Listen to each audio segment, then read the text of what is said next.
Hello everyone. तो कैसे हो आप सभी लोग। तो दोस्तों आपको पता है कि हम पढ़ रहे थे pharmacology B pharma fourth semester का जो सब्जेक्ट था, तो उसमें हम जो है फार्माकोकाइनेटिक्स को डिस्कस कर चुके हैं। तो इस वीडियो में हम जो है डिस्कस करने वाले हैं यूनिट 2 है अपनी जो फार्माकोडायनेमिक्स है उसके बारे में डिस्कस करने वाले हैं। तो इस वीडियो में बेसिकली अपन जो डिस्कस करेंगे, अपन देखेंगे अपना जो फार्माकोडायनेमिक्स क्या होता है, ठीक है, और जो ड्रग एक्शन का प्रिंसिपल और ड्रग एक्शन की मैकेनिज्म क्या होती है, इनके बारे में यहाँ पर कंप्लीटली जो है डिस्कस करने वाले हैं। तो चलिए स्टार्ट करते हैं बिना किसी देरी के। तो सबसे पहले अपन देखते हैं कि अपना जो फार्माकोडायनेमिक्स क्या होता है। तो अपन को पता है, जैसे अपन ने देखा था, जो फार्माकोकाइनेटिक्स होता है वो दो वर्ड से मिलकर बना हुआ होता है। ठीक वैसे ही जो अपना फार्माकोडायनेमिक्स होता है ये भी दो वर्डों से मिलकर बना हुआ होता है। एक होता है जो फार्माको, एक होता है डायनेमिक। देखो फार्माको शब्द का अपन को मतलब पता है, फार्माको शब्द का मतलब होता है ड्रग या बोले तो मेडिसिन। अपनी जो डायनेमिक होता है, डायनेमिक का मतलब होता है पावर, है ना।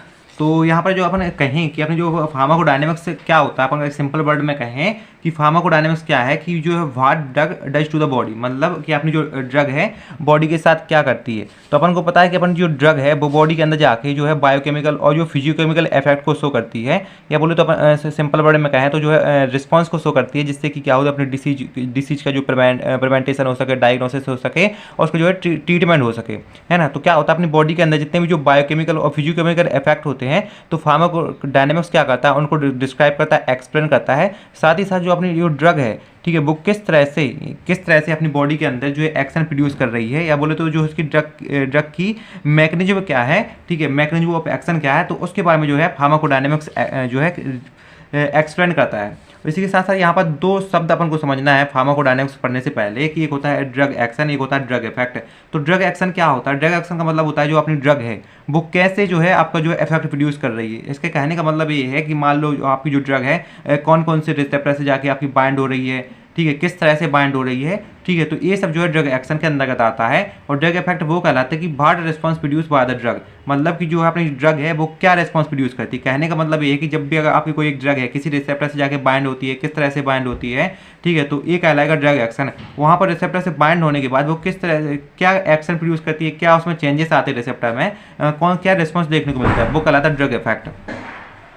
तो क्या होता है दोस्तों, जब भी अपन को एक मेडिसिन लेते हैं तो अपन को दो तरह के इफेक्ट अपन को देखने को मिलते हैं। एक होता है डिजायरेबल इफेक्ट, एक होता है अनडिजायरेबल इफेक्ट।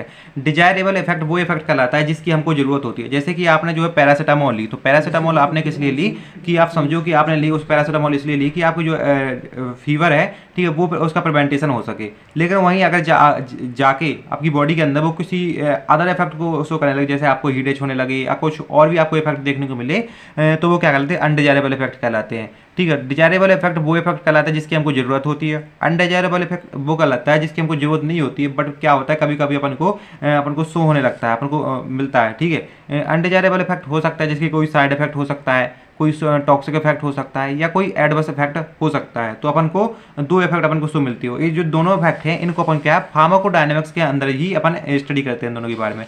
अब यहाँ पर एक एग्जांपल समझो कि जैसे कि आपके यहाँ पर आपके पास कोई एक एंटीबायोटिक है। एंटीबायोटिक का काम क्या होता है कि आपकी जो बैक्टीरिया की ग्रोथ होती है उनको सप्रेस करता है, उनको प्रिवेंट करता है। तो एंटीबायोटिक का एक काम होता है। तो ये क्या होगा, बैक्टीरिया की ग्रोथ को सप्रेस करता है, तो एंटीबायोटिक है इसका क्या होगा, एक डिजायरेबल इफेक्ट हो गया। अब यहाँ क्या कहता है, जो बैक्टीरिया होती है इनकी ग्रोथ को जो एंटीबायोटिक होता है किस तरह से अपन को वो क्या कहता है, सप्रेस करता है, मतलब इनहिबिट करता है। तो जैसे कि ये सब जो अपन अगर देखेंगे कि किस तरह से वो इनहिबिट कर रहा है, तो ये कहलाती है जो हाउ, यानी कि जो क्या है मैकेनिज्म एक्शन है एंटीबायोटिक का। तो ये क्या है, सब जो है फार्माकोडायनेमिक्स के अंदर आता है। तो जो एंटीबायोटिक होता है वो कैसे जो बैक्टीरिया ग्रोथ को सप्रेस करता है, सबसे पहले हो सकता है जो बैक्टीरिया की जो सेल वॉल होती है उसको डैमेज कर दे, है ना। दूसरा हो सकता है उसकी सेल परमेबिलिटी को इंक्रीज कर दे। यहाँ पर परमेबिलिटी का मतलब होता है लीकेज को बढ़ा दे। तो सेल के जो बैक्टीरिया के सेल होंगे अगर उनका लीकेज होने लगेगा तो उसके अंदर के जो केमिकल्स है वो बाहर आएंगे। तो क्या होगा कि एक टाइम के बाद जो बैक्टीरिया की क्या हो जाएगी, ग्रोथ जो है सप्रेस होने लगेगी। या हो सकता है जो बैक्टीरिया का जो डीएनए सिंथेसिस है, ठीक है, डीएनए सिंथेसिस को अगर रोक दिया जाए तो बैक्टीरिया की जो है ग्रोथ होना रुक जाएगी। और ग्रोथ होना रुक जाएगी तो आपकी क्या हो जाएगा, कुछ टाइम बाद जो बैक्टीरिया की डेथ होने लगेगी तो बैक्टीरिया की जो पूरी ग्रोथ है वो सप्रेस हो जाएगी। और दूसरा है जो प्रोटीन डीनेचुरेशन, जो बैक्टीरिया के अंदर जो प्रोटीन है उसका डीनेचुरेशन कर दिया जाए तो क्या होगा, जो बैक्टीरिया की एक्टिविटी डिक्रीज होगी कुछ टाइम बाद। क्योंकि जो अगर किसी भी अगर कोई भी अगर बैक्टीरिया है, वायरस है, फंगस है, या अपने बॉडी के अंदर कोई भी अगर सेल है, वो एक्टिविटी कब शो करते हैं, जब उनके अंदर जो प्रोटीन जो है प्रोटीन होता है। अगर जो बैक्टीरिया के अंदर प्रोटीन ही ना हो तो क्या होगा, एक टाइम के बाद जो बैक्टीरिया है उनकी एक्टिविटी क्या हो जाएगी, डिक्रीज हो जाएगी, उनकी जो ग्रोथ डिक्रीज होगी, क्योंकि प्रोटीन डीनेचुरेशन होगा, और प्रोटीन डीनेचुरेशन होगा तो ना ही डीएनए का सिंथेसिस होता है, ना ही आरएनए का सिंथेसिस होगा। तो अपने आप जो है कि जो एक तो नंबर नहीं बढ़ेगा, ठीक है, जितने बैक्टीरिया उतने बैक्टीरिया रहेंगे, और जो उनकी डेथ भी होती रहेगी, तो बैक्टीरिया जो है डिक्रीज भी होते रहेंगे, है ना। तो इस तरह से जो बैक्टीरिया की ग्रोथ को एंटीबायोटिक सप्रेस करता है। तो अगर अपन इन सभी की अगर स्टडी करते हैं ना, तो ये सभी जो है फार्माकोडायनामिक्स के अंतर्गत ही आता है।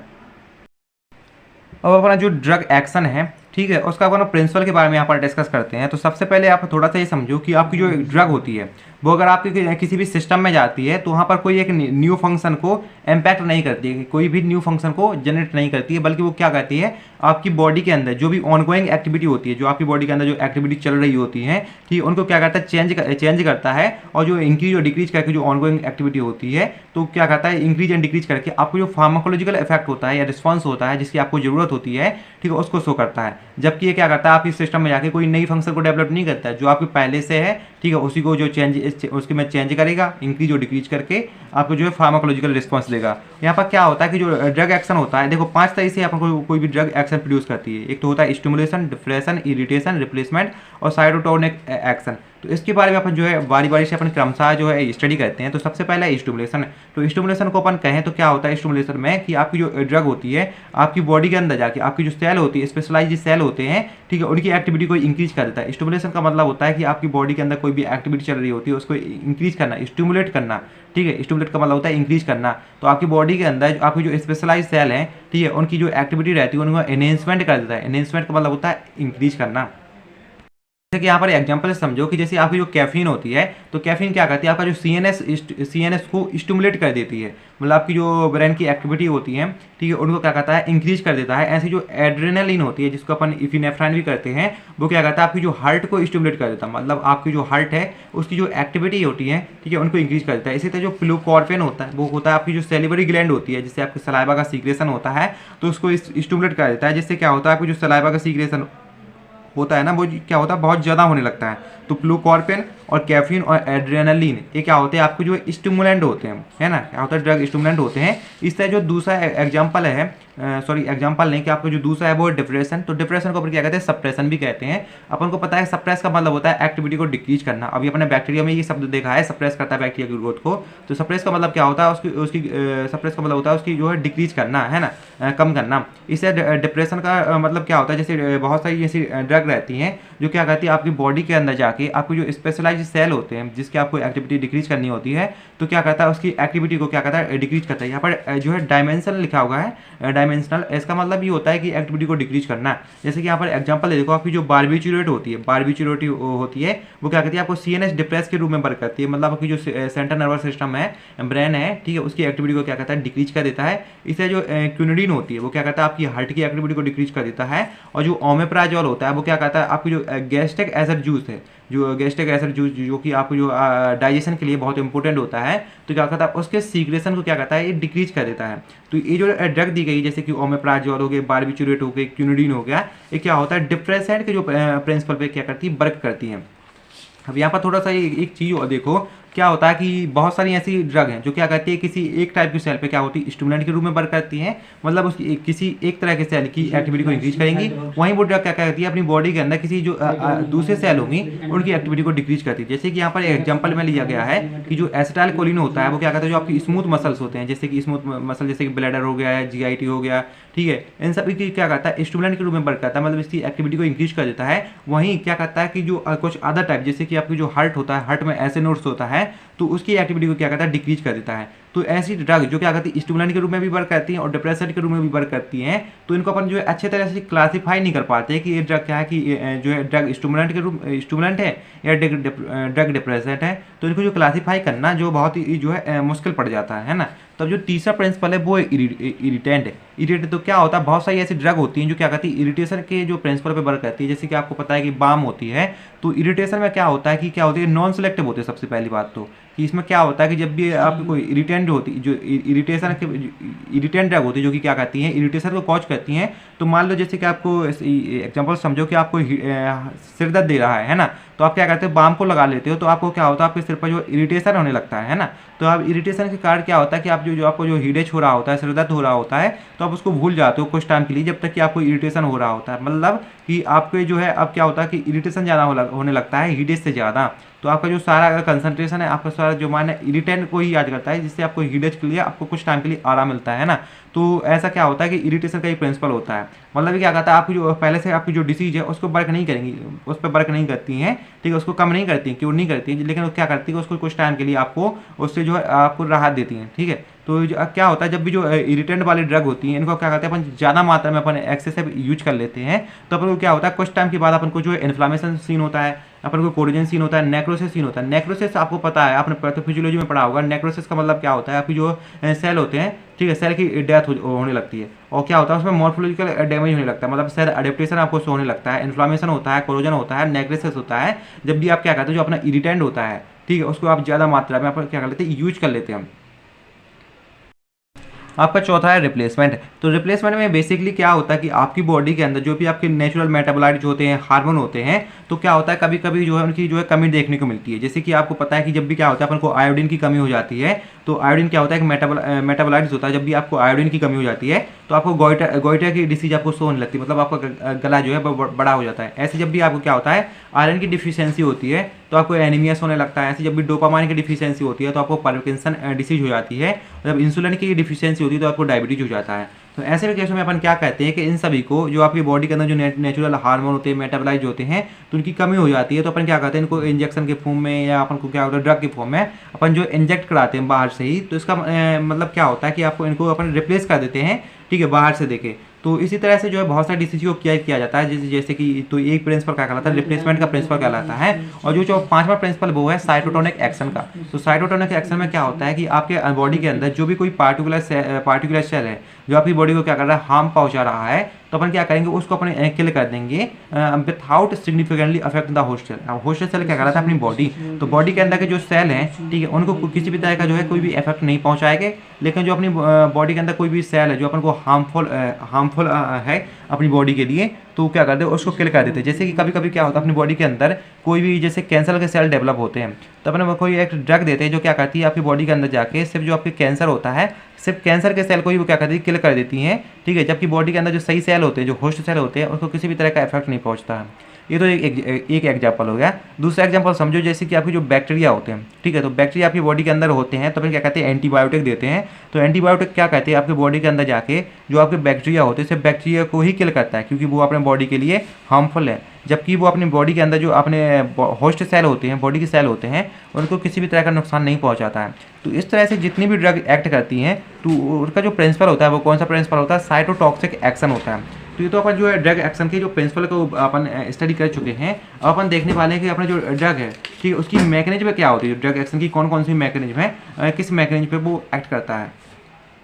देखो, ड्रग एक्शन की मैकेनिज्म को पढ़ने से पहले अपन को समझना पड़ेगा कि जो मैकेनिज्म होती क्या है। तो क्या अपन को पता है कि अपने जो ड्रग लेते हैं जब भी अपन, तो अपनी बॉडी के अंदर जाके वो क्या होता है, फार्माकोलॉजिकल एक्शन को शो करती है। तो फार्माकोलॉजिकल एक्शन को वो किस तरह से शो कर रही है, कहाँ शो कर रही है, ठीक है, कब शो करेगी, तो ये सब क्या होता है कि मैकेनिज्म के अंतर्गत आ जाता है। तो इसी को अपन मैकेनिज्म कहते हैं। तो ये लिखा हुआ है कि the step and part of drug to produce the pharmacological action is called mechanism of action. यानी कि वो स्टेप या वो पार्ट जो क्या करता है, जो अपनी बॉडी के अंदर कोई फार्माकोलॉजिकल एक्शन रहता है उसको शो करता है, तो उसको क्या कहते हैं अपन जो है मैकेनिज्म ऑफ एक्शन कहते हैं। ये क्या इन्वॉल्व रहता है, हाउ वेयर, यानी कि कैसे हो रही है, कहाँ हो रही है, कब हो रही है, ठीक है, मैकेनिज्म ऑफ एक्शन में यही सब इन्वॉल्व रहता है। अब जो ड्रग की मैकेनिज्म होती है, ये चार चीज़ों पे जो है डिपेंड करती है। होता है enzyme, ion channel, transporter, receptor, इन चार चीज़ों पे ये डिपेंड करती है। यहाँ पर थोड़ा सा अच्छे से समझना है, क्योंकि आप यहाँ पर जो एंजाइम के बारे में पढ़ने वाले हो बहुत इंपॉर्टेंट है। मैं सिर्फ आप जो पहले भी आप पढ़ चुके हो, लेकिन यहाँ पर आप एंजाइम के बारे में पढ़ोगे, रिसेप्टर के बारे में पढ़ोगे, ट्रांसपोर्टर क्या होता है उनके बारे में पढ़ोगे, और आयन चैनल क्या होते हैं इनके बारे में पढ़ोगे, क्योंकि आगे भी आपको जो ये मिलने वाले हैं। इसलिए आप यहाँ से ध्यान से समझना क्या होता है, कैसे होता है, ठीक है, ओके, इसकी मैकेनिज्म ऑफ एक्शन क्या होता है, ये सब जो आप ध्यान से समझना इसको। तो यहाँ पर देखो, अब अपन देखने वाले एंजाइम के बारे में। तो दोस्तों आपको पता है कि एंजाइम क्या करता है, जो अपनी जो बॉडी के अंदर जो बायोकेमिकल रिएक्शन होती है उसमें क्या करता है, कैटालाइटिक इन्फ्लुएंस को शो करता है। कहने का मतलब ये है कि कैटालिटिक इन्फ्लुएंस मतलब कि आपका जो एंजाइम होता है आपकी जो बॉडी के अंदर जो बायोलॉजिकल रिएक्शन परफॉर्म हो रही होती हैं, ठीक है, उनको इंक्रीज भी कर सकता है और डिक्रीज भी कर सकता है। तो अपन ने देखा था कि जब अपन बायोकेमिस्ट्री पढ़ रहे थे तो उसमें अपन ने देखा था जो बायोकेमिकल जो रिएक्शन होती है या बायोलॉजिकल रिएक्शन होती है तो उसमें एंजाइम क्या करता है, जो 90% केसों में 90% केसों में जो उसको इंक्रीज कर देता है, बाकी 10% केसों में होता है ऐसा कि वो क्या करता है उसकी एक्टिविटी को डिक्रीज कर देता है। तो क्या कहता है एंजाइम रहता है जो आपकी बायोलॉजिकल रिएक्शन होती है उसकी जो क्या कहता है एक्टिविटी को इंक्रीज भी कर सकता है और डिक्रीज भी कर सकता है। इसलिए अपन क्या कहेंगे कि एंजाइम क्या करता है कैटालिटिक इन्फ्लुएंस को शो करता है जो बायोलॉजिकल रिएक्शन में, है ना। तो अब क्या होता है कि अपनी बॉडी के अंदर जो भी रिएक्शन हो रही होती है अपन को रिस्पॉन्स चाहिए ड्रग से, तो ड्रग के लिए जो रिस्पॉन्स कब मिलेगा जब आपकी बॉडी के अंदर जो बायोलॉजिकल रिएक्शन सही तरह से परफॉर्म होंगी, अच्छे से परफॉर्म होगी, है ना। तो अपन के लिए अगर बायोकेमिकल रिएक्शन को परफॉर्म कराना है तो अपन जो बायोकेमिकल रिएक्शन को इंक्रीज और डिक्रीज करा सकते हैं कब, जब अपन क्या करेंगे जो एंजाइम को अपन स्टिमुलेट करेंगे, एंजाइम का इंडक्शन करेंगे, ठीक है, या इनहिबिशन करेंगे। इस तरह से अपन क्या कर सकते हैं कि उसकी इंक्रीज और डिक्रीज करा सकते हैं एक्टिविटी को ड्रग के द्वारा। तो क्या करता है जो अपना जो एंजाइम है, ठीक है, वो एक कॉमन जो है टारगेट बन जाता है ड्रग एक्शन के लिए, क्योंकि जब एंजाइम को अपन टारगेट करेंगे तो एंजाइम की हेल्प से अपन क्या करेंगे कि जो है एक्टिविटी को इंक्रीज और डिक्रीज कर सकते हैं जो अपनी बॉडी के अंदर बायोलॉजिकल रिएक्शन हो रही है उनको, है ना। तो जैसे कि अपना जो ड्रग है वो क्या करता है इंक्रीज और डिक्रीज कर सकता है जो एंजाइमेटिक मीडिएटेड ड्रग होती हैं, ठीक है, जो उनको, है ना। तो अब क्या होता है कि बहुत सारे जो एंजाइम रहते हैं वो स्टिमुलेट हो जाते हैं। स्टिमुलेट होने का मतलब ये है कि जो अपनी एक्टिविटी को इंक्रीज कर लेते हैं। कैसे कि किसके थ्रू, एक तो रिसेप्टर के थ्रू हो सकता है, रिसेप्टर और सेकेंडरी मैसेजर के थ्रू हो सकता है। तो जितने भी सेकेंडरी मैसेज और रिसेप्टर होते हैं तो ये क्या करते हैं जो आपके जो एंजाइम रहते हैं, ठीक है, इसकी एक्टिविटी को क्या करते हैं स्टिमुलेट कर देता है, मतलब इंक्रीज कर देते हैं, है ना। जैसे कि यहाँ पर एग्जांपल भी लिखा हुआ है कि जो एड्रेनालिन नाम की जो ड्रग होती है वो स्टिमुलेट करती है हेपेटिक ग्लाइकोजन फॉस्फोरेज नाम का जो एंजाइम होता है उसको। कैसे, किसके थ्रू करता है, एक जो बीटा रिसेप्टर होते हैं, ठीक है, उसके थ्रू। और जो साइक्लिक एएमपी होता है, यहाँ पर जो साइक्लिक एएमपी दिया गया है वो क्या होता है एक सेकेंडरी मैसेंजर के रूप में एक्ट करता है ना। तो क्या करता है जैसे कि एड्रेनालिन होती है जिसको अपन इपिनेफ्राइन भी कहते हैं, तो वो क्या करता है जो आपका हेपेटिक ग्लाइकोजन फॉस्फोरिलेज नाम का जो एंजाइम होता है उसको बीटा रिसेप्टर और साइक्लिक एएमपी के थ्रू क्या करता है स्टिमुलेट कर देता है। तो यही यहाँ पर पॉइंट लिखा हुआ है कि बहुत सारे एंजाइम ऐसे एंजाइम है जिसको स्टिमुलेट किया जा सकता है जो रिसेप्टर और सेकेंडरी मैसेंजर के थ्रू, है ना। तो अब देखो एक बात यहाँ पर आती है कि आपको जो एंजाइम का स्टिमुलेशन होता है तो क्या होता है कि एंजाइम की जो है एफिनिटी इंक्रीज हो जाती है सबस्ट्रेट के लिए। अब यहाँ पर एक नया शब्द आया है एफिनिटी। तो देखो यहाँ पर ये जो टर्म है बहुत इंपॉर्टेंट होते हैं। यहाँ पर जो एक जो है सेपरेट वीडियो बनाऊंगा एक टर्म के बारे में, लेकिन यहाँ पर जो है एफिनिटी अपना शब्द आया है तो उसके बारे में समझो। एफिनिटी का मतलब क्या होता है, जैसे अपना जो एफिनिटी है, ठीक है, एफिनिटी एक शब्द है जिसका मतलब होता है जो कैपेसिटी। कैसी कैपेसिटी है यहाँ पर समझो, ड्रग की कैपेसिटी है कि आपके जो रिसेप्टर होते हैं रिसेप्टर से बाइंड होने की कैपेसिटी को अपन क्या कहते हैं जो है जैसे आपकी जो capacity of drug to bind with receptor. यहाँ पर जैसे इसको छोड़ो, अपन ऐसे इतना ही समझो कि क्या है जो आपकी ड्रग है उसकी कैपेसिटी है आपके रिसेप्टर से बाइंड होने की। तो क्या कहता है एंजाइम क्या करता है इंक्रीज कर देता है affinity for the substrate. Substrate की जो एफिनिटी को इंक्रीज कर देता है क्या होता है जिससे वो रिसेप्टर से अच्छी तरह से बाइंड हो सके, एंजाइम से अच्छी तरह से बाइंड हो सके, मतलब जो बाइंड होने की एफिनिटी को क्या करता है इंक्रीज कर देता है। अब आपको पता है कि जितने अच्छे से बाइंड होगा उतने अच्छे से आपको रिस्पॉन्स करने को मिलेगा, तो उसकी एफिनिटी अच्छी होगी तो पोटेंसी भी अच्छी होगी। इसके बारे में अपन जो जब भी अपन रिसेप्टर की थ्योरी पढ़ेंगे ना तो उसमें अपन देखेंगे कि जो है अपन की जो क्या होता है जो जितना ज़्यादा रिसेप्टर अच्छे से बाइंड होगा वैसे अपन को रिस्पॉन्स शो करने को मिलेगा, और कौन कौन सी ड्रग है किस तरह से रिस्पॉन्स शो करने को मिलेगी इसके बारे में अपन जो है नेक्स्ट वीडियो में डिस्कस करने वाले हैं। तो यहाँ पर थोड़ा सा समझो क्या होता है कि आपको जो एंजाइम रहता है वो क्या देता है, क्या करता है स्टिमुलेशन कर देता है, मतलब इंक्रीज कर देता है जो आपका सबस्ट्रेट होता है उसकी एफिनिटी को। सबस्ट्रेट का मतलब कहने का मतलब वही है कि आपको जो ड्रग होती है उसकी एफिनिटी को इंक्रीज कर देता है ना, क्योंकि यहाँ पर अपना सबस्ट्रेट क्या है ड्रग ही तो है ना।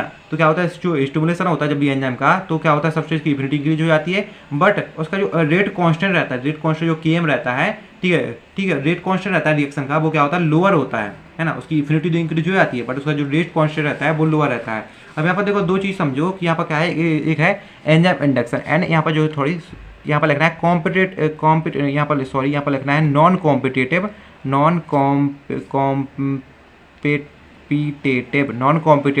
इनिबिशन होता है। अब एंजाइम इंडक्शन और नॉन कॉम्पिटेटिव इनिबिशन क्या होता है इसके बारे में अभी अपन देखेंगे, ठीक है। तो यहाँ पर समझो, बस इतना समझो कि जो एंजाइम इंडक्शन होता है और नॉन कॉम्पिटेटिव इनिबिशन होता है ये क्या करता है जो आपकी एंजाइम होता है, ठीक है, एंजाइम होता है उसकी एफिनिटी में किसी भी तरह का चेंजेस नहीं लाता है। याद रखना है कि जो एंजाइम इंडक्शन होता है और जो है नॉन कॉम्पिटेटिव इनिबिशन होता है ये एंजाइम की एफिनिटी में किसी भी तरह का कोई भी चेंजेस नहीं लाते हैं। वो जिस तरह से पहले बाइंड हो रही थी उसी तरह से अभी भी बाइंड होगा।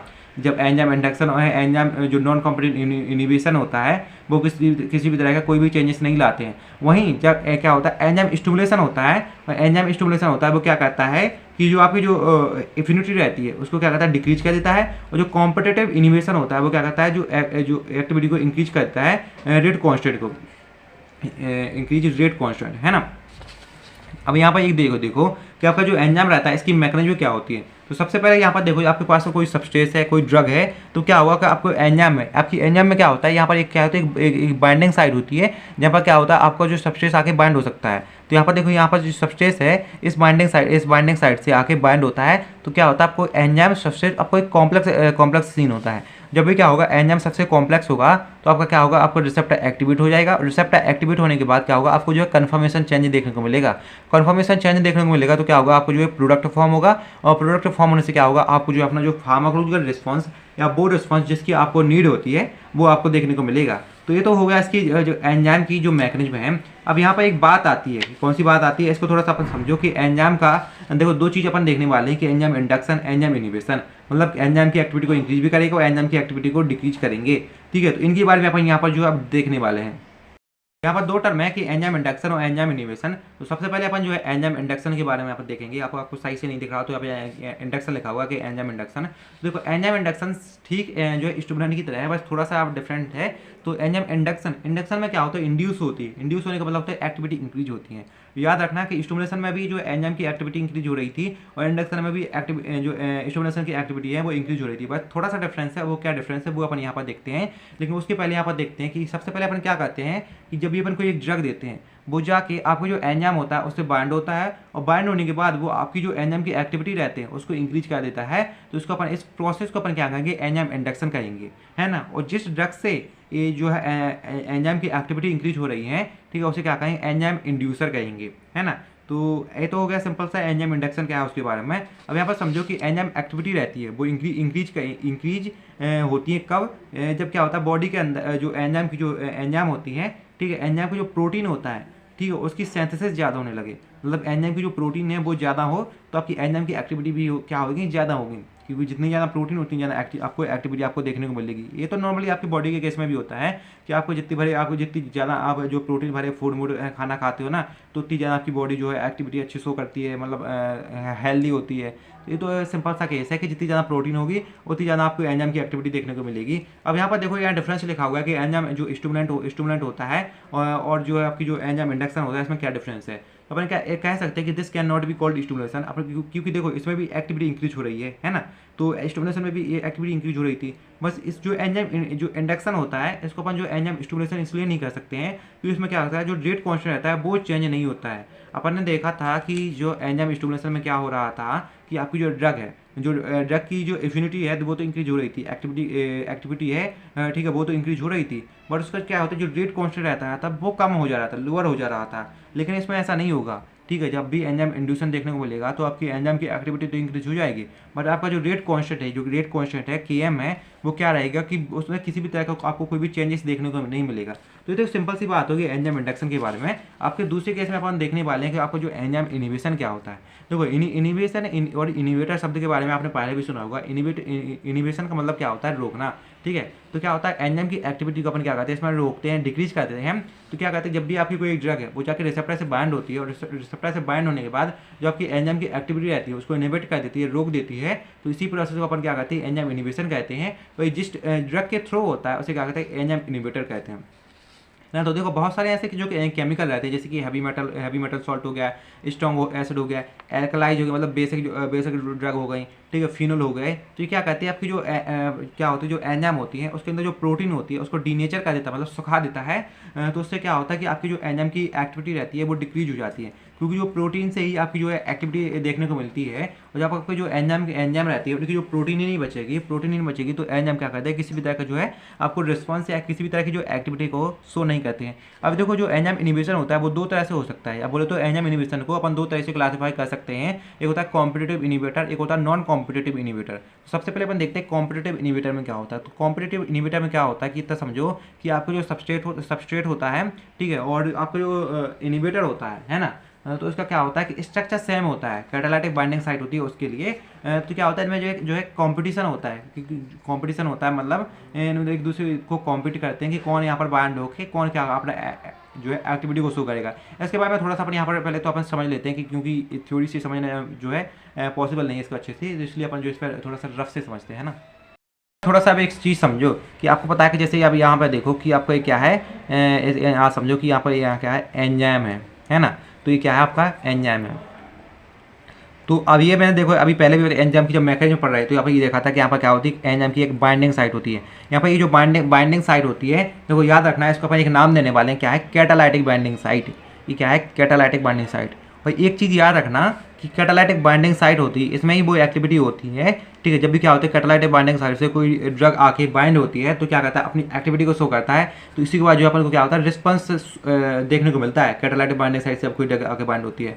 तो अब यहाँ पर देखो होने वाला क्या है, तो यहाँ पर समझो कि आपका क्या होता है, आपको मान लो ये क्या है कि आपकी कोई एक सबस्टेंस है, सबस्टेंस बोले या ऐसी कोई ड्रग बोले, ऐसी कोई लिगेंड बोले, कुछ भी बोल सकते हैं अपन इसको। तो समझो कि आपकी सबस्ट्रेट है, ठीक है, या बोले तो इसको ड्रग है।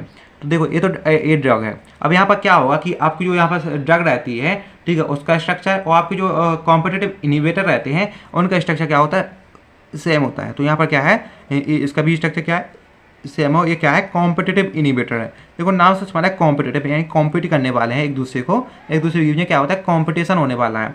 अब एक चीज़ यहाँ याद रखो कि क्या होगा कि जब भी अगर देखो आपकी सबस्टेंस यहाँ आके सबसे पहले अगर बाइंड होगा तो क्या होगा, ये आपकी एंजाइम की एक्टिविटी शो करेगा, आपको रिस्पांस देखने को मिलेगा, है ना। और अगर वहीं जो कॉम्पिटिटिव आके यहाँ पर बाइंड हो गया है ना, तो क्या होगा कि आपकी किसी भी तरह की एक्टिविटी शो नहीं होगी, आपकी जो सबस्टेंस है ड्रग है उसकी एक्टिविटी क्या होगी, रुक जाएगी।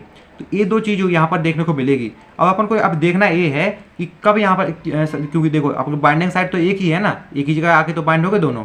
तो अब अपन को देखना ये है कि कब कॉम्पिटिटिव इनिबिटर बाइंड होगा और कब जो है आपका जो ड्रग है वो बाइंड होगी, क्योंकि जो बाइंड होगा वो अपना एक्शन प्रोड्यूस करेगा। तो अपन को क्या करना पड़ेगा कि जब भी अपन को अगर क्या करेंगे, अपन को जैसे कॉम्पिटिटिव इनिबिटर और सबस्टेंस जिसकी एक्टिविटी ज़्यादा देनी है, मान लो अपन को सबस्टेंस की एक्टिविटी आपको शो करवानी है, तो क्या करेंगे, आपकी जो ड्रग है उसकी कंसंट्रेशन को अपन क्या करेंगे, बढ़ा देंगे, उसकी मात्रा को अपन बढ़ा देंगे, ज़्यादा मात्रा में अपन ड्रग देंगे तो क्या होगा, ड्रग की एक्टिविटी शो होने को मिलेगी। वहीं अपन क्या करेंगे, अगर अपन को कॉम्पिटिटिव इनिबिटर करना है, अगर एंजाइम की एक्टिविटी को अपन इनिबिट करना है कॉम्पिटिटिव इनिबिटर के थ्रू, तो क्या करेंगे अपन कॉम्पिटिटिव इनिबिटर की जब अपने कंसंट्रेशन को बढ़ा देंगे तो वो यहाँ आके बाइंड होगा, और जो यहाँ आकर बाइंड होगा वो अपनी एक्टिविटी को शो करेगा। तो ये तो हो गया जो कॉम्पिटिटिव इनिबिटर के बारे में। तो ये याद रखना है कि कॉम्पिटिटिव इनिबिटर और सबस्ट्रेट का क्या होता है, स्ट्रक्चर जो है सेम होता है। ये क्या करते हैं, एक दूसरे को कॉम्पीट करते हैं कैटालाइटिक बाइंडिंग साइट के लिए, है ना, कि कौन यहाँ पर पहले आके बाइंड होगा, जो पहले आके बाइंड होगा वो यहाँ पर क्या होगा, विनर होगा और अपनी जो एक्टिविटी को शो करेगा। अब देखो ये क्या होता है कि जब भी क्या होता है, जो अपना जो नॉन कॉम्पिटिटिव इनिबिटर है, तो यहाँ पर समझो कि जैसे आपको यहाँ पर क्या होगा, आपको जो सबस्टेंस यहाँ पर बाइंड ना होके जो कॉम्पिटिटिव इनिबिटर हो, जो कॉम्पिटिटिव इनिबिटर है, ठीक है, यहाँ पर जो कॉम्पिटिटिव इनिबिटर है ये आके क्या होगा, यहाँ आके बाइंड होता है, कॉम्पिटिटिव इनिबिटर यहाँ पर आके बाइंड होगा। तो यहाँ पर क्या होगा, आपको याद है, आपको पता होगा यहाँ पर क्या होगा कि एंजाइम कॉम्पिटिटिव इनिबिटर कॉम्प्लेक्स आपको देखने को मिलेगा, एंजाइम कॉम्पिटिटिव इनिबिटर आपको यहाँ पर शो मिलेगा। तो अभी आपको पता है कि इसके बाद क्या होता है, अपना जो एंजाइम है वो एक्टिवेट हो जाता है। तो देखो भाई यहाँ पर भी एंजाइम क्या होगा, आपका एक्टिवेट हो जाएगा, और एंजाइम तो एक्टिवेट होगा, बट अपन को पता है कि जैसे अपन देख रहे थे कि अपन क्या होता है, फार्माकोलॉजिकल रिस्पॉन्स शो करने के लिए अपन एंजाइम की अभी मैकेनिज्म भी देखी थी, तो उसमें अपन लिखा हुआ था कि जो प्रोडक्ट का फॉर्मेशन होता है, तो क्या होगा कि यहाँ पर तो पहली बात तो प्रोडक्ट का फॉर्मेशन ही नहीं होगा, ठीक है। और अगर प्रोडक्ट का फॉर्मेशन हो रहा है, अगर प्रोडक्ट का फॉर्मेशन भी हो रहा है तो वह कैसा प्रोडक्ट होगा कि क्या होगा, नॉन फंक्शनल होगा, मतलब ऐसा प्रोडक्ट होगा जो किसी भी तरह का कोई भी फंक्शन को शो नहीं करता अपनी बॉडी के अंदर, है ना। जब भी अगर इस तरह से अगर कोई भी होगा प्रोडक्ट नॉट प्रोडक्ट फॉर्म या प्रोडक्ट का फॉर्मेशन हो रहा है, तो वो क्या होगा, नॉन फंक्शनल होगा, जिससे क्या होगा कि आपको किसी भी तरह का रिस्पॉन्स शो नहीं होगा, है ना। तो अपन जो एंजाइम इनहिबिशन देते ही क्यों है, क्योंकि अपन को कोई भी रिस्पॉन्स शो नहीं हो। तो इस पॉइंट पे बेसिकली यही लिखा हुआ है। अब ये क्या होगा, देखो अपना जो कॉम्पिटिटिव इनिबिटर होता है वो इंक्रीज करता है रेट कॉन्स्टेंट को, ठीक है। ये तो अपन ने अभी पहले भी अपन देखा था कि रेट कॉन्स्टेंट क्या करता है, इंक्रीज कर देता है। उसके बाद जो Vmax होता है, ठीक है, उस वो क्या रहता है, रिमेन कांस्टेंट रहता है कॉम्पिटिटिव इनिबिटर में। अब यहाँ पर बात आती है नॉन कॉम्पिटिटिव इनिबिटर की। तो नॉन कॉम्पिटिटिव इनिबिटर में क्या होता है कि देखो ये तो अभी अपन ने जो सिंपल सा देखा कि ये किसके लिए था, कॉम्पिटिटिव इनिबिटर के लिए था। अब यहाँ पर थोड़ी सी एक और अपन देखने वाले एक चीज़ को, इसको थोड़ा सा आप ध्यान से समझना कि क्या होता है नॉन कॉम्पिटिटिव इनिबिटर क्या होते हैं। जो आपको ड्रग होता है, आपको जो इनिबिटर होता है उसका क्या होता है, जो है क्या होता है, स्ट्रक्चर सिमिलर नहीं होता है। बट यहाँ पर एक चीज़ अपन देखने वाले, अभी तो अपन ने देखा है अपना जो एंजाइम होता है, यहाँ पर जो एंजाइम होता है, ठीक है। तो एंजाइम में अपन यहाँ पर एक साइड देखी थी, यहाँ पर एक बाइंडिंग साइड होती है, ठीक है। तो क्या होता है एंजाइम में दो बाइंडिंग साइड अपन को देखने की एंजाइम में। तो एक जो पहले वाली यहाँ पर एक बाइंडिंग साइड होती है, इसको क्या कहते हैं, कैटालाइटिक बाइंडिंग साइड कहते हैं। तो catalytic binding side binding side वो बाइंडिंग साइड होती है जो क्या होती है आपकी बॉडी की कैटालाइटिक एक्टिविटी होती है, ठीक है, जो उनको क्या कहता है, उनके लिए रिस्पॉन्सिबल होती है। कैटालाइटिक एक्टिविटी वो एक्टिविटी जो क्या कहती है अपनी बॉडी के अंदर जो बायोलॉजिकल रिएक्शन हो रही होती है, ठीक है, रिस्पॉन्स हो रहे होते हैं, ठीक है, उनको इंक्रीज और डिक्रीज कर देता है। तो अपन को क्योंकि अपन को जो बायोलॉजिकल रिएक्शन को इंक्रीज और डिक्रीज ही कराना है, उसके थ्रू अपन एक्शन को प्रोड्यूस कराना है, तो अपन को कहता है कैटालाइट एक्टिविटी की जरूरत ही पड़ती है। तो कैटालाइट एक्टिविटी में क्या होता है, आके जो है ड्रग बाइंड होती है ना। अभी अपन ने देखा था कैटालाइट एक्टिविटी में नॉन कॉम्पिटिटिव इम्यूनिटी बाइंड हो रहा था, तो किसी भी तरह की कैटालाइटिक एक्टिविटी शो नहीं हो रही थी। लेकिन वहीं आकर अगर ड्रग बाइंड होता है तो क्या कहता है कैटालाइटिक एक्टिविटी को शो करता है। लेकिन अब यहाँ पर एक चीज़ और याद रखना है, यहाँ पर क्या होता है, मान लो कि आपकी जो ड्रग है, ठीक है, अभी ये देखो कि एक केस बनता है कि जैसे आपकी एक ड्रग है तो इसका स्ट्रक्चर ये है, तो यहाँ पर आके ये तो यहाँ पर बाइंड हो गई, और ड्रग का स्ट्रक्चर इस तरह से है, तो क्या होता है ये यहाँ आके बाइंड नहीं हो पा रहा है। तो ऐसे कंडीशन का अगर अपन इनहिबिटर देते हैं तो ये इनहिबिटर क्या करते हैं, ये दूसरी साइड से आके यहाँ पर ये जो एंजाइम में दूसरी साइड प्रेजेंट रहती है उससे आके बाइंड हो जाते हैं। जब भी क्या आते हैं वो कैटालाइटिक बाइंडिंग साइड से बाइंड ना होके तो क्या कहते हैं आपकी जो दूसरी साइड रहती है प्रेजेंट रहती है एंजाइम में उससे बाइंड हो जाते हैं। तो आपकी जो ड्रग है वो यहाँ पर बाइंड हो गई, ठीक है, जो आपकी जो नॉन कॉम्पिटिटिव इनहिबिटर है वो यहाँ पर आके बाइंड होगा। अब यहाँ पर जो बाइंडिंग साइड होती है इसको अपन क्या करते हैं, याद रखना है इसको कौन सी बाइंडिंग साइड कहते हैं, एडजेसेंट साइड कहते हैं। इसको क्या कहते हैं, एडजेसेंट साइड कहते हैं। ये होती है देखो कैटालाइटिक बाइंडिंग साइड होती है, एडजेसेंट साइड होती है। आपकी जो एंजाइम है दूसरी साइड पे जान रहती है वो एडजेसेंट बाइंड होती है। तो आपका नॉन कॉम्पिटिटिव इनहिबिटर क्या करती है, वो कैटालाइटिक बाइंडिंग साइड पे बाइंड ना होके आपकी जो एंजाइम की जो एडजेसेंट साइड होती है उस पर आगे बाइंड होता है, जिस और आपका सबस्ट्रेट है वो यहाँ पर आके बाइंड हो जाता है। तो क्या होता है जो नॉन कॉम्पिटिटिव इनहिबिटर रहता है इसमें सबस्ट्रेट और आपकी जो क्या होता है इनहिबिटर होता है इसका जो स्ट्रक्चर रहता है वो सिमिलर रहता है, उसमें किसी भी तरह के जो एक दूसरे की जो कंपटीशन नहीं होता है ना। और एक क्या कहता है जो आपका जो नॉन कॉम्पिटिटिव इनहिबिटर रहता है वो एडजेसेंट साइड पे बाइंड होता है, और जो आपकी ड्रग होती है वो क्या होती है कैटालाइटिक साइड पे बाइंड होती है। अब क्या होता है कि जब भी आपको जो क्या होता है नॉन कॉम्पिटिटिव इनहिबिटर इस पे बाइंड हो जाता है तो क्या कहता है आपको जो एंजाइम रहता है उसकी जो कैटालाइटिक एक्टिविटी होती है, ठीक है, उसको ही जो क्या कहता है खत्म कर देता है। और जब एंजाइम की कैटालाइटिक एक्टिविटी खत्म हो जाए फिर चाहे उससे आकर कोई भी ड्रग बाइंड होती रहे वो किसी भी तरह की आपकी कैटालाइटिक एक्टिविटी शो नहीं करेगा, किसी भी तरह का आपको प्रोडक्ट का फॉर्मेशन नहीं करेगा, किसी भी तरह की आपकी जो बायोलॉजिकल रिएक्शन को इंक्रीज और डिक्रीज कुछ भी नहीं करेगा, कोई फर्क नहीं पड़ेगा उससे। वो एकदम से मतलब एक समझो का कॉमा में ही चला जाता है, इस तरह से समझो, है ना, कि जिंदा तो रहता है बट किसी भी तरह की कोई भी एक्टिविटी नहीं करता है ना। तो ये तो होगा नॉन कॉम्पिटिटिव इनहिबिटर के बारे में। अब यहाँ पर देखो कि यहाँ पर लिखा है कि alter the enzyme in such a way that is loss is catalytic property, उसकी जो कैटालाइटिक प्रॉपर्टी वो क्या हो जाती है, चेंज हो जाती है। तो इसमें क्या आता है जो आपका केएम रहता है, रेट कांस्टेंट रहता है, वो क्या होता है अनचेंज्ड होता है ना। अभी अपन ने देखा था जो कॉम्पिटिटिव इनहिबिटर में क्या होता है जो रेट कांस्टेंट केएम रहता है वो क्या होता है इंक्रीज हो जाता है, जबकि नॉन कॉम्पिटिटिव इनहिबिटर में क्या रहता है वो अनचेंज रहता है। बस इसमें क्या होता है जो वीमैक्स होता है, ठीक है, वो क्या होती है रिड्यूस हो जाती है। इसमें क्या होती है वो कांस्टेंट रहती थी, इसमें मतलब ना इंक्रीज होती थी ना डिक्रीज हो रही थी, लेकिन इसमें क्या होता है वो कम हो जाती है, जो वीमैक्स रहती है वो क्या होती है कम हो जाती है। ये तो होता है नॉन कॉम्पिटिटिव इनहिबिटर के बारे में। अब यहाँ पर थोड़ा सा अपन नॉन कॉम्पिटिटिव इनहिबिटर की अगर यहाँ पर वो देखते हैं मैकेनिज्म में देखते हैं, जो मैंने अभी आपको समझाई है वही लिखा हुई है। जैसे अपना एंजाइम रहता है इसमें क्या होता है कैटालाइटिक साइड होती है, एक होता है एडजेसेंट साइड होती है। तो आपका नॉन कॉम्पिटिटिव इनहिबिटर रहता है वो क्या होता है आपकी एडजेसेंट साइड से बाइंड हो जाएगा, और जिससे क्या होता है जो एंजाइम की जो कैटालाइटिक एक्टिविटी रहती है वो क्या हो जाती है लॉस हो जाती है, जिससे किसी भी तरह का प्रोडक्ट का फॉर्मेशन नहीं होता है, अपन कोई भी फार्माकोलॉजिकल रिस्पॉन्स देखने को नहीं मिलता है। अब देखो अपन जो दूसरा देखने वाले हैं वो है आयन चैनल के बारे में। देखो आयन चैनल जो है बहुत इंपॉर्टेंट है, क्योंकि आगे चल के अपन आयन चैनल के बारे में अपन जो कम्प्लीटली अपन डिस्कस करने वाले हैं, और फार्माकोडायनामिक्स से आयन चैनल ही सबसे ज़्यादा इंपॉर्टेंट होते हैं भाई। देखो तो इस आयन चैनल में क्या होता है कि आपके जो सेल होते हैं, सेल के बीच में अपन ने देखा था कि आयन चैनल प्रेजेंट होती है। तो अपन पहले भी अपन जब अपन मेम्ब्रेन ट्रांसपोर्ट पढ़ रहे थे उस टाइम भी देखा था कि सेल के बीच में क्या होता है जो आयन चैनल प्रेजेंट होते हैं। तो अपन आयन चैनल जो सेल मेम्ब्रेन होती है, देखो सेल मेम्ब्रेन दी गई है, तो अपन ने देखा था सेल मेम्ब्रेन की जो लेयर रहती है जो फॉस्फोलिपिड की बनी होती है, जिसमें क्या होता है कुछ पोर्स प्रेजेंट होते हैं, उनको अपन पोर कहते थे, आयन चैनल कहते थे, है ना। तो क्या है आयन चैनल है। तो आयन चैनल में क्या होता है, यहाँ पर आयन चैनल में क्या होती है एक बाइंडिंग साइड होती है, जिससे क्या होता है आपका सिग्नल मॉलिक्यूल आगे बाइंड हो सकता है। सिग्नल के मॉलिक्यूल जो होते हैं वो क्या होते हैं आपकी ड्रग हो सकती है, ठीक है, उसी को अपन लिगेंड भी कहते हैं, एगोनिस्ट भी कहते हैं, ठीक है, उसी को अपन कुछ भी कह सकते हैं, है ना। तो सिग्नल के मॉलिक्यूल के लिए आपके जो क्या होते हैं चैनल होते हैं, ठीक है, ये आयन चैनल होते हैं, उसमें क्या होते हैं उसमें बाइंडिंग साइड प्रेजेंट रहती है। तो क्या होता है आपको जो सिग्नल मॉलिक्यूल रहते हैं वो आके आपकी बाइंडिंग साइड से ओपन होंगे, और बाइंडिंग साइड से ओपन होंगे तो बाइंडिंग साइड से ओपन होने के बाद क्या होगा कि आपको जो आयन चैनल है वो क्या होते हैं ओपन हो जाएंगे, है ना। जब भी यहाँ पर जो बाइंडिंग साइड से सिग्नल मॉलिक्यूल आके बाइंड होगा तो आपकी जो चैनल है वो ओपन हो जाएंगे। और यहाँ पर जो आयन रहती है तो वो क्या करते हैं, आयन हो सकते हैं, जैसे कि आपका कैल्शियम हो सकता है, सोडियम हो सकता है, पोटेशियम हो सकता है ना, कोई ऐसा ऐसे कोई भी आयन हो सकता है ना, जिसपे क्या होता है, आयन क्या कहलाते हैं, पहली बात तो ये समझो कि आयन वो कहलाते हैं जिसपे पॉजिटिव चार्ज और माइनस नेगेटिव चार्ज हो, तो वो आयन कहलाते हैं ना। तो क्या कहते हैं, जब भी आपको जो क्या होता है, जो आयन चैनल रहते हैं वो ओपन हो जाते हैं, तो आयन चैनल क्या कहते हैं, आपको आयन को यहाँ से बाहर, देखो ये क्या है, सेल के बाहर है, एक्स्ट्रा सेलुलर फ्लूइड से आपके सेल के अंदर जो इंटर सेलुलर फ्लूइड होते हैं उसमें ले जाते हैं। तो आयन चैनल ओपन हो जाएंगे, तो आयन चैनल के थ्रू क्या होगा कि आपके जो आयन है वो क्या होगा कि आयन चैनल के थ्रू आपके सेल के अंदर चले जाएंगे, ट्रांसपोर्ट हो जाएंगे, है ना। तो ये तो होगा आयन चैनल की एक सिंपल सी मैकेनिज्म है। देखो इसको फिर से डिवाइड कराते हैं, है ना। तो आपकी क्या होती है, सेल मेम्ब्रेन होती है, सेल मेम्ब्रेन क्या होती है, आयन चैनल प्रेजेंट होते हैं।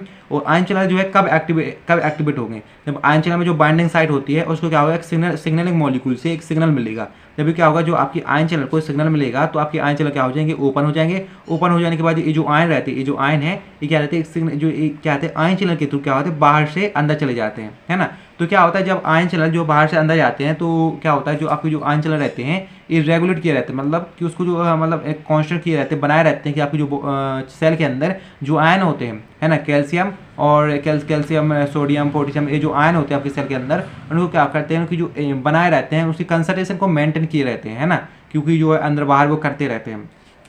इसके बारे में देखो पहले भी अपन एक बार जो पैथोफिजियोलॉजी के एक लेक्चर में मैंने भी समझाया हुआ था, अगर आपने नहीं देखा तो डिस्क्रिप्शन में वो लिंक मिल जाएगी, तो वहाँ पर भी देखा हो, वहाँ पर भी मैंने आयन चैनल के बारे में कंप्लीटली आपको डिस्कस किया हुआ था कि आयन चैनल किस तरह से वर्क करते हैं। तो उसमें मैंने बताया हुआ था कि जैसे अपन सेल सॉइलिंग पढ़ रहे थे तो उसमें मैंने आपको समझाया हुआ था, तो आपको जो डिस्क्रिप्शन में लिंक मिल जाएगी, तो वहाँ से उसको जाकर वहाँ से भी आप समझ सकते हो। बेसिकली मुझे आपको यहाँ से समझ गए होगे तो आपको वैसे ज़्यादा समझाने की जरूरत तो है नहीं, है ना। तो अब इसके अपन थोड़ी सी अपन थ्योरी के बारे में अपन यहाँ पर देखते हैं।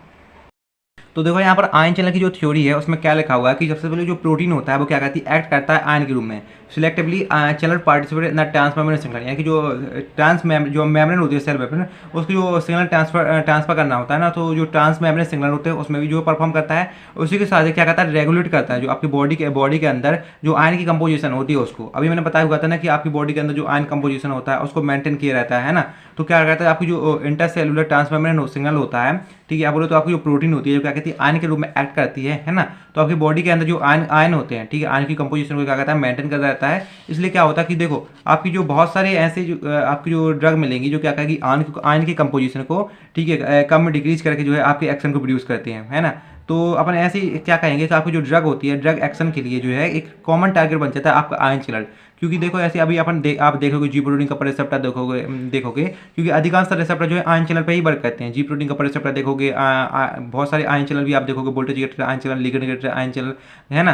तो ये सब जो आयन चैनल है, ऐसे बहुत सारी ऐसे ड्रग हैं जो क्या होती है इन रिसेप्टर के थ्रू वर्क करती हैं, क्योंकि अधिकांश जो आपकी ड्रग है वो कैसे रिसेप्टर से बाइंड होकर ही वर्क करती है ना। और रिसेप्टर कैसे रहते हैं, वो आयन चैनल पर डिपेंड रहते हैं, है ना। तो यहाँ पर लिखा कि this make a common target of drug action. तो यहाँ पर लिखा हुआ कि अगर आयन चैनल को, अगर जो अपन देखा था आयन चैनल को जो है सिग्नलिंग मॉलिक्यूल से सिग्नल मिल रहा था, अगर उस सिग्नलिंग मॉलिक्यूल अगर लिगेंड है, ठीक है, लिगेंड है, तो वो क्या होगा कि लिगेंड गेटेड चैनल होगा। तो देखो अगर वो सिग्नल मॉलिक्यूल आपका क्या है, एक लिगेंड है या कोई सिग्नल मॉलिक्यूल है, तो वो क्या होगा, उस चैनल को अपन क्या कहेंगे, लिगेंड गेटेड आयन चैनल कहेंगे। वहीं अगर वो सिग्नल मॉलिक्यूल क्या होगा, जी प्रोटीन होगा। देखो जी प्रोटीन जैसे ग्वानिसेंस होता है, ठीक है, इसके बारे में अपन जी प्रोटीन का रिसेप्टर के बारे में आगे पढ़ोगे। तो वहीं अगर आपका सिग्नल मॉलिक्यूल है वो जी प्रोटीन होगा, तो उस जो अपन चैनल को क्या कहेंगे कि जी प्रोटीन कपर रिसेप्टर के रूप में अपन उसको जानते हैं। अब देखो अब क्या होता है, ऐसे बहुत सारे रिसेप्टर होते हैं जो क्या होते हैं, आपकी जो वोल्टेज रहता है, ठीक है, उससे ओपन होते हैं। और ऐसे रिसेप्टर जो क्या होते हैं वोल्टेज से ओपन होते हैं, उससे अपन क्या कहते हैं, वोल्टेज गेटेड आयन चैनल कहते हैं। अब क्या होता है, ऐसी बहुत सारी ऐसी ड्रग होती हैं जो क्या करती हैं, वोल्टेज ऑपरेटर के रूप में एक्ट करती हैं, या उनमें क्या होता है, स्ट्रेस सेंसिटिव चैनल पाया जाता है ना। तो ऐसे जो चैनल जो क्या होते हैं, जो वोल्टेज से ऑपरेट होते हैं, ठीक है, उनको अपन क्या कहते हैं, वोल्टेज गेटेड आयन चैनल के रूप में जानते हैं। तो सिंपल सी थ्योरी में यहाँ पर लिखा हुआ है कि ऐसे रिसेप्टर, ठीक है, जो क्या होते हैं, जो सिग्नल मॉलिक्यूल से ऑपरेट होते हैं उन्हें लिगेंड गेटेड चैनल कहते हैं, और जो जी प्रोटीन से ऑपरेट होते हैं उन्हें जी प्रोटीन का रिसेप्टर कहते हैं। और ऐसे रिसेप्टर जो क्या होते हैं जो वोल्टेज से ऑपरेट होते हैं, ठीक है, उन्हें वोल्टेज गेटेड आयन चैनल कहते हैं। और जो ड्रग होती है वो क्या होती है, वोल्टेज ऑपरेटर के रूप में एक्ट करती है ना। तो ये सिंपल सा है अपना आयन चैनल। अब अपना जो तीसरा है वो है क्या, ट्रांसपोर्टर के रूप में। लेकिन यहाँ पर थोड़ा सा ट्रांसपोर्टर को समझने से पहले वही देखो कि यहाँ पर जो है एंजाइम के बारे में यहाँ पर जैसे जो यहाँ पर आयन चलन है वो यहाँ पर दिया गया है, तो यहाँ पर जो है ब्लॉकर के रूप में दिया गया है। आप देखो यहाँ पर कुछ जैसे अपनी अभी तो अपन ड्रग के रूप में ये अपन देखा था कि ड्रग क्या होता है, जब इससे आगे बाइंड होता है तो क्या होता है अपने जो आयन चला रहता है वो ओपन हो जाता है, ओपन हो जाता है तो आपके जो आयन रहते हैं वो क्या होता है आपके सेल के अंदर चले जाते हैं। लेकिन यहाँ पर कुछ क्या होते हैं ब्लॉकर होते हैं, जो क्या होते हैं मान लो आपका जो ओपनर है ठीक है या ड्रग है वो आके आपके यहाँ से बाइंड तो हो रहा है, आपके आयन चला से तो बाइंड हो गया signalling molecule, signal molecule bind होने के बाद क्या उसका काम क्या था कि जो है जो चैनल है उसको ओपन करना है। लेकिन अगर वहीं आपका एक ब्लॉकर भी है, आपने ब्लॉकर भी साथ में दिया है, तो ब्लॉकर क्या कहेगा कि आपका ये जो ड्रग है, आपका ये जो चैनल है इसको ओपन ही नहीं होने देगा, भले ही आपका यहाँ पर क्या है आपकी जो ड्रग है वो आके बाइंड हो जाए, सिग्नल मॉलिक्यूल आके बाइंड हो जाए, तो अगर आपका ब्लॉकर है साथ में तो आपका ये क्या हो ओपन नहीं होगा, ओपन नहीं होगा तो आपका क्या होगा कि आयन चला जो है वर्क नहीं करेगा। तो सिंपल सा है। ऐसे यहाँ पर भी देखो इनिबिटर के रूप में साथ में दिया गया है, सब्सट्रेट के रूप में साथ में दिया गया है, लेकिन वहाँ पर मैंने जो आपको जो है अलग अलग करके वहाँ पर बता दिया था। ऐसे अब यहाँ पर ट्रांसपोर्टर में होने वाला है। तो ट्रांसपोर्टर में बेसिकली होता क्या है, यहाँ पर सिंपल से समझो कि इस इनिबिटर को आप भूल जाओ, सबसे पहले आप सब्सट्रेट क्या याद रखो, तो यहाँ पर क्या होता है ट्रांसपोर्टर होते हैं। तो अगर आपको याद हो ट्रांसपोर्टर, देखो मैंने जब आप क्या होता है फार्माकोकाइनेटिक्स पढ़ रहे थे तो आप जो मेम्ब्रेन ट्रांसपोर्टर पढ़ रहे थे ना, मेम्ब्रेन ट्रांसपोर्टर, तो ट्रांसपोर्टर अपन वैसे जैसे वहाँ पर देखा था ना तो उसी में वैसे ही करने वाले हैं। तो अपन जब दो ट्रांसपोर्टर पढ़ रहे थे अपन ने कौन सा देखा था, एक था फैसिलिटेटेड डिफ्यूजन देखा था ठीक है, उसमें अपन ने देखा था कि SLC यानी कि सॉल्यूट कैरियर क्लास, जो अपन जो उसमें कुछ वर्क कहते हैं आपको याद हो, मैं यहाँ पर दिखाता हूँ आपको।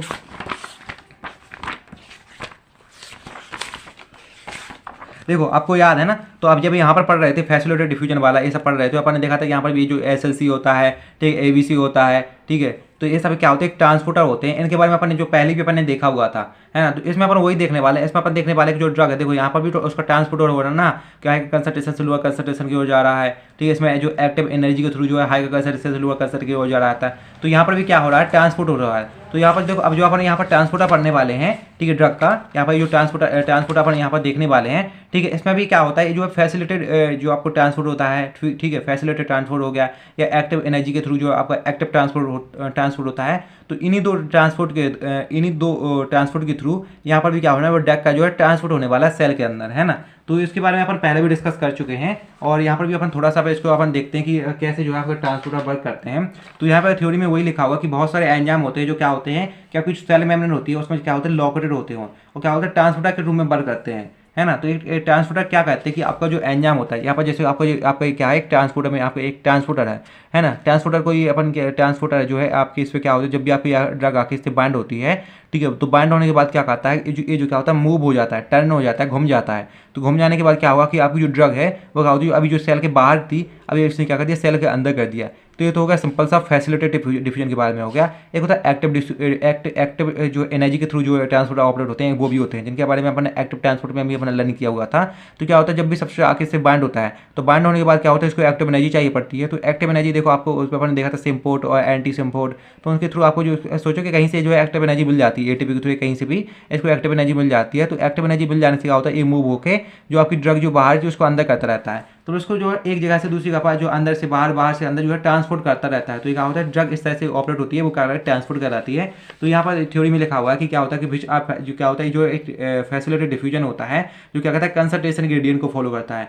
देखो कंसंट्रेशन ग्रेडियंट के बारे में मैंने बताया था कि हायर कंसंट्रेशन से लोअर कंसंट्रेशन को ड्रग जाती है तो उसमें क्या होता है फैसिलिटेटेड डिफ्यूजन होता है ना। और जब क्या होता है कि जो लोअर कंसंट्रेशन से हायर कंसंट्रेशन की ओर ड्रग ले जानी पड़ती है तो क्या होता है मेटाबॉलिक एनर्जी की जरूरत पड़ती है। तो यहाँ पर क्या होता है एक्टिव ट्रांसपोर्ट वर्क करता है ना। जब भी क्या होता है कंसंट्रेशन ग्रेडियंट के अगेन जो ड्रग अपन पंप करते हैं आयन को पंप करते हैं तो क्या होता है मेटाबॉलिक एनर्जी का यूज होता है मतलब एक्टिव ट्रांसपोर्ट वर्क करता है। जब अपन कंसंट्रेशन ग्रेडियंट को फॉलो करके कंसंट्रेशन ग्रेडियंट के डायरेक्शन में अपन जो आयन चलन का ट्रांसपोर्ट करते हैं तो वहाँ पर जो है फैसिलिटेटेड डिफ्यूजन वर्क करने वाला है। इसके बारे में देखो अपन पहले भी स्टडी कर चुके हैं मेम्ब्रेन ट्रांसपोर्ट में, तो मुझे लगता है ज़्यादा बताने की जरूरत नहीं है क्योंकि आपको समझ में आ ही गया होगा है ना। तो क्या होता है क्या होता है बहुत सारी ऐसी ड्रग रहती हैं जो क्या प्रोड्यूस करती है they action by directly interacting the solute carrier classes. जो SLC होता है SLC क्या होता है सॉल्यूट कैरियर ट्रांसपोर्ट होता है क्लासेस होता है जो क्या होता है ट्रांसपोर्टर होता है जो ड्रग को इधर उधर ट्रांसपोर्ट कर रहा होता है। तो बहुत सारी ड्रग क्या होती है जो डायरेक्ट जो ट्रांसपोर्टर से इंटरेक्ट करके अपने एक्शन को प्रोड्यूस करती है है ना। तो क्या होता है टू ट्रांसपोर्ट प्रोटीन, जो है प्रोटीन को ट्रांसफर करने के लिए, है ना, to inhibit the ongoing physiological transporter of the metabolic ion, जो आपकी बॉडी के अंदर जो ऑनगोइंग फिजियोलॉजिकल ट्रांसपोर्ट हो रहे हैं, जो आयन के जो है अंदर बाहर, जो सेल के अंदर बाहर ट्रांसपोर्ट हो रहे हैं, ठीक है, उनको इनहिबिट करने के लिए बहुत सारी ड्रग क्या करती है, जो आपको सॉल्यूट कैरियर ट्रांसपोर्ट होता है, एसएलसी होता है, उससे डायरेक्टली इंटरेक्ट करके आपको जो फिजियोलॉजिकल फंक्शन है, ठीक है, और उसको जो क्या करती हैं कि इंक्रीज और डिक्रीज करती हैं, आपके जो है रिस्पॉन्स को शो करती हैं। तो ये तो हो गया सिंपल सा आपको जो ट्रांसपोर्टर के बारे में। अब अपन देखने वाले हैं कि आपका जो रिसेप्टर है, रिसेप्टर बहुत इंपॉर्टेंट है, क्योंकि अधिकांशतः जो ड्रग रहती है रिसेप्टर आयन चैनल पे ही डिपेंड रहती है ना। तो अब अपन जो देखने वाले रिसेप्टर के बारे में, इसमें अपन कुछ टर्म भी देखेंगे कि कौन कौन से इसमें टर्म आते हैं। तो सबसे पहले अपन देखते हैं कि रिसेप्टर होता क्या है। देखो भाई,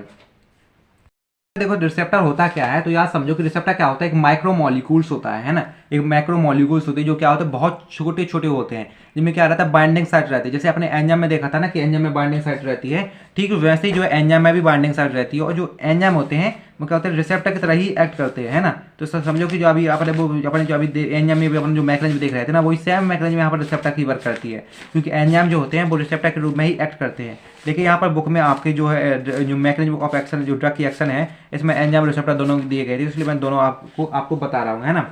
तो आपके जो रिसेप्टर होते हैं क्या होते हैं, माइक्रोमोलिक्यूल्स होते हैं, जिनमें क्या होते हैं, बाइंडिंग साइट होती है, ठीक है। सेल जो आपकी बाइंडिंग साइट रहती है कहाँ पर, रिसेप्टर के सरफेस पे या सरफेस के अंदर। यार हो सकता है कि एंजाइम, देखो एंजाइम तो रिसेप्टर हो सकता है, बट जरूरी नहीं कि रिसेप्टर जो है एंजाइम हो सकता है आपकी सेल भी रिसेप्टर के रूप में एक्ट कर रहे हो, ऐसा भी तो हो सकता है भाई। क्योंकि देखो कोई भी ऐसा माइक्रोमोलिक्यूल्स जिसमें क्या होता है, बाइंडिंग साइट होती है, ठीक है, जहाँ पर कोई ड्रग आके बाइंड हो सकती है, तो उसे क्या कहते हैं, रिसेप्टर कहते हैं, है ना। चाहे वो आपका सेल हो, एंजाइम हो, प्रोटीन हो, कुछ भी हो, है ना।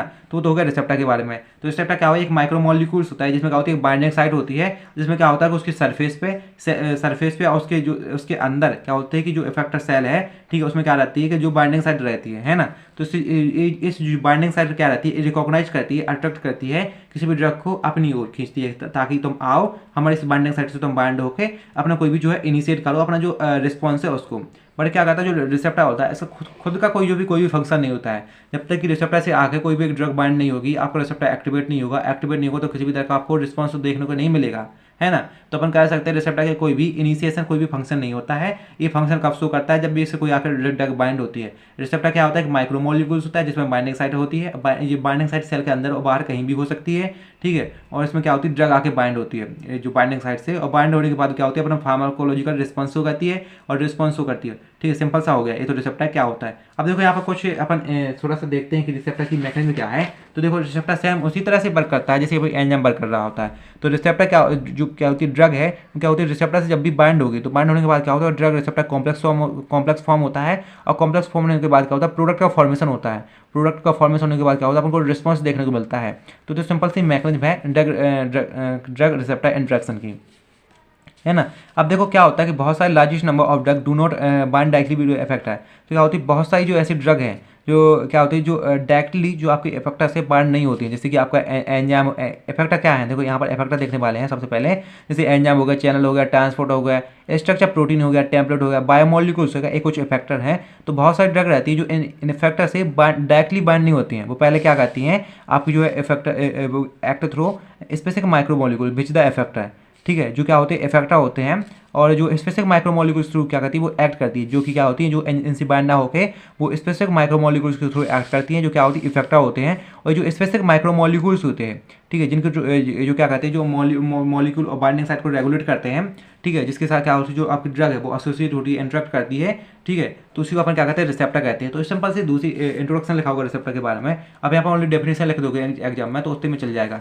अब देखो कुछ टर्म है, जैसे कि एगोनिस्ट हो गया, ठीक है। सबसे पहले अपन यहाँ पर सबसे एगोनिस्ट देखते हैं। तो एगोनिस्ट देखो एक वो एजेंट होता है जो आपके बॉडी के अंदर जो नेचुरल जो हार्मोन होते हैं, ठीक है, नेचुरल प्रोडक्ट होते हैं, या बोलते हो जो फिजियोलॉजिकल जो सिग्नल मॉलिक्यूल होते हैं, ठीक उसकी तरह जो आपको रिस्पॉन्स शो करते हैं, है ना। तो उसको क्या कहते हैं, अपन एगोनिस्ट कहते हैं। अब देखो अब दूसरा है कि आपका जो इनवर्स एगोनिस्ट क्या कहलाते हैं। देखो इनवर्स एगोनिस्ट वो एजेंट कहलाते हैं जो आपके एगोनिस्ट के अगेंस्ट है, ठीक है, उसके अपोजिट अगर उसको रिस्पॉन्स शो कर रहे हैं, है ना, तो उसे क्या कहते हैं, इनवर्स एगोनिस्ट कहते हैं। और एंटागोनिस्ट क्या कहलाते हैं, जो क्या कहते हैं, आपको जो एगोनिस्ट है, ठीक है, उसकी जो क्या कहते हैं, एक्शन को या प्रिवेंट करते हैं या उसको एंटागोनाइज करते हैं, ठीक है, तो उसको क्या कहते हैं, एंटागोनिस्ट कहते हैं। तो देखो पार्शियल एगोनिस्ट क्या कहलाते हैं, तो पार्शियल एगोनिस्ट क्या कहलाते हैं कि क्या कहते हैं, देखो सब मैक्सिमल इफेक्ट तो शो करते हैं रिसेप्टर के साथ, मतलब कुछ जो है इफेक्ट के साथ जो है आपका इफेक्ट जो है शो करेंगे, और उसी के साथ साथ क्या करेंगे, आपको जो एगोनिस्ट रहता है उसको एंटागोनाइज करते हैं, मतलब एगोनिस्ट के जो आपका एक्शन है ठीक उसको जो है प्रिवेंट कर देता है, लेकिन उसी के साथ साथ जो आपके रिसेप्टर पे कुछ जो एक्शन को प्रोड्यूस करते हैं वो क्या कहते हैं पार्शियल एगोनिस्ट कहलाते हैं। देखो एंटागोनिस्ट क्या कहलाते हैं, जो आपके जो एगोनिस्ट है उसके एक्शन को जो है प्रिवेंट करते हैं, बट किसी भी तरह का एक्शन प्रोड्यूस नहीं करते हैं। बट पार्शियल एगोनिस्ट जो है थोड़ा थोड़ा सा जो है सब मैक्सिमल इफेक्ट को शो करते हैं, और क्या करते हैं जो आपको जो एगोनिस्ट रहता है उसके एक्शन को एंटागोनाइज करते हैं, मतलब प्रिवेंट कर देता है। देखो इसके बारे में जो टर्म है इसके बारे में जो अभी अपन नेक्स्ट वीडियो में रिसेप्टर थ्योरी पढ़ेंगे ना, तो वहाँ पर भी अपन इनके बारे में देखने वाले हैं कि किस तरह से सब मैक्सिमल इफेक्ट को शो करते हैं, कैसे नहीं शो करते हैं, तो इसके बारे में अपन वहाँ देखेंगे तो आपको जो अच्छे से समझ में आ जाएगा। अब यहाँ देखो पांचवा टर्म है लीगेंड। अब देखो लीगेंड के बारे में आपको पहले भी आप जो है मैंने बताया हुआ था कि जब अपन जो है अभी अपन देख रहे थे कि अपन एब्जॉर्प्शन के वीडियो अपने बताया हुआ था लीगेंड के बारे में। तो देखो लीगेंड क्या होता है, एक ऐसा क्या होता है, कोई भी ऐसा चीज़ जो क्या कहती है मेटाबॉलिक आयन के साथ बाइंड हो गए कॉम्प्लेक्स का फॉर्मेशन करती है, तो क्या कहते हैं लीगेंड कहलाती है। तो देखो यहाँ पर देखो आप यहाँ पर देखो कोई भी मेटाबॉलिक आयन तो अभी छोड़े तो स्टैटिक्स की भाषा में हो गई। अब यहाँ पर देखो आपने जो कोलॉजी की भाषा में देखो तो लीगेंड क्या है, लीगेंड कोई भी ऐसी ड्रग है जो आपकी बॉडी के अंदर जाके आपके रिसेप्टर रहते हैं, सेल रहते हैं, इनके साथ बाइंड होकर कॉम्प्लेक्स का फॉर्मेशन करती है, तो उसे क्या कहते हैं लीगेंड कहते हैं। देखो एक लीगेंड जो है एक जो है ग्रीक लैटिन शब्द है लिगेयर, जिसका मतलब होता है टू बाइंड, ठीक है, उससे लिया गया। नाम से समझ में आ रहा है कि टू बाइंड मतलब एक कोई भी ड्रग जो है सेल और जो है सेल हो गया रिसेप्टर हो गया ठीक है उनसे बाइंड हो गया कॉम्प्लेक्स का फॉर्मेशन करेगी, तो क्या कहेंगे लीगेंड कहेंगे, है ना। तो क्या होता है देखो आपको जो एगोनिस्ट होते हैं ठीक है एंटागोनिस्ट होते हैं, ये क्या होते हैं लीगेंड होते हैं रिसेप्टर के लिए, चाहे आपका एगोनिस्ट हो एंटागोनिस्ट हो, कि चाहे वो एक्शन को प्रोड्यूस करें या ना करें, लेकिन बाइंड तो होते ही ना रिसेप्टर के साथ। और कोई भी ऐसी चीज़ जो रिसेप्टर और सेल के साथ बाइंड होती है वो क्या कहलाती है लीगेंड कहलाती है, ठीक है। लीगेंड क्या कहलाती है, जो आपकी जो इफिनिटी रहती है उसको तो आपको इंडिकेट करती है, बट उसकी जो देखो इफिनिटी अपने पता है कि इफिनिटी क्या होती है, बाइंड होने की कैपेसिटी होती है ना। आपने देखा था कि कोई भी अगर ड्रग किस तरह से रिसेप्टर से बाइंड हो रही है तो उसी अपन क्या कहते हैं इफिनिटी कहते हैं आपका, क्योंकि लीगेंड चाहे एगोनिस्ट है एंटागोनिस्ट है तो वो आपके रिसेप्टर से बाइंड ही तो होता है ना, क्योंकि लीगेंड का मतलब ही क्या है कि टू बाइंड, मतलब वो बाइंड करता है इसलिए वो आपकी क्या कहता है इफिनिटी को शो करता है। तो सिंपल सा अपन डिस्कस कर चुके हैं आपकी जो इस वीडियो में हमने देखा था फार्माकोडायनामिक्स क्या होता है, ठीक है, आपकी जो ड्रग एक्शन का जो प्रिंसिपल क्या है, ड्रग एक्शन की मैकेनिज्म क्या है, इन सभी के बारे में अपन ने कंप्लीट डिस्कस किया हुआ है। अगर आपको इसको समझ में नहीं आया तो आप जो कमेंट में आप जो मैसेज करो, मैं आपको जो पर्सनल इसके बारे में आपको समझा दूंगा। और नेक्स्ट वीडियो में अपन डिस्कस करने वाले हैं रिसेप्टर थ्योरी के बारे में, जो कि बहुत इंपॉर्टेंट है ना। अपने नेक्स्ट वीडियो में देखेंगे कि रिसेप्टर की कौन कौन सी थ्योरी होती है, रिसेप्टर ऑक्यूपेशनल थ्योरी होती है और टू स्टेट रिसेप्टर मॉडल होता है। बेसिकली ये दो थ्योरी आपकी जो केडी के बुक में दी गई है, लेकिन अपन जो इसके रिसेप्टर की और भी थ्योरी होती है, जैसे माइक्रो मॉलिक्यूल्स परचुबेशन थ्योरी होती है, ठीक है, एक्टिवेशन एग्रेशन थ्योरी होती है, इसके साथ इंड्यूस फिट थ्योरी होती है। ये ऐसी बहुत सारी थ्योरी हैं जिनके बारे में अपन जो है कंप्लीटली डिस्कस करने वाले हैं। इसके बाद जो इसके जैसे अपन जो रिसेप्टर थ्योरी के बारे में अपन डिस्कस करेंगे, ठीक, उसके बाद अपन क्या देखेंगे अपना जो जी प्रोटीन रिसेप्टर क्या होता है, आयन चैनल क्या होते हैं, ठीक है, वोल्टेज गेटेड आयन चैनल हो गया, ठीक है, लिगेंड गेटेड आयन चैनल हो गया, इन सब के बारे में अपन जो है कंप्लीटली डिस्कस करेंगे, है ना। तो बहुत इंपॉर्टेंट होने वाला है फार्माकोडायनामिक्स। तो आप चैनल को कर लेना सब्सक्राइब, वीडियो को कर लेना लाइक, और मिलते हैं एक नेक्स्ट वीडियो में। होप कि आपका डे जो है शुभ हो।